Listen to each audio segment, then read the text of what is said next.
Clearview Wealth. So a business again that we've owned for a few years, we've talked about before, but we think it's extremely cheap, growing well, and I think the market is sort of it's a little bit under the radar, misunderstood business. Essentially, it's the only remaining independent mid-tier life insurance provider in Australia.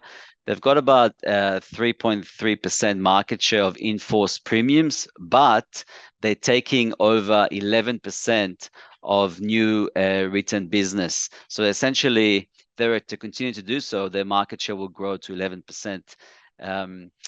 They recently simplified their business model, so they became a pure play life insurance business. They got rid of the wealth management side of it. So we think it makes them an attractive takeover target, although we have been saying it for the last 2.5 years. Now, definitely improving industry fundamentals, market share and margin growth, and they're starting to take on more underwriting risk, and that means better profitability.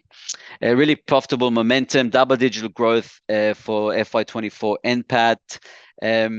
They have a very strong balance sheet, so 71 cents asset-backed, and the embedded value, essentially the discounted cash flow of all future policies, is about 91 cents.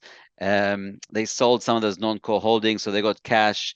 They're paying dividends. We think they'll pay between 3 to 4 cents per annum of fully franked dividend. It's trading at about 58 cents, so it's a very nice yield.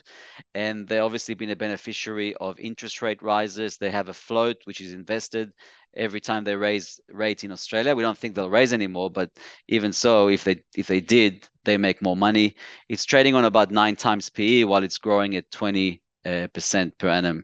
They've given some FY26 aspirational targets, which if you backwork some of those targets, it implies 7 cents EPS and 4 cents of fully franked dividends. Now, they're tracking well ahead of those targets. We think they'll probably be doing those on a run rate basis at the end of next financial year.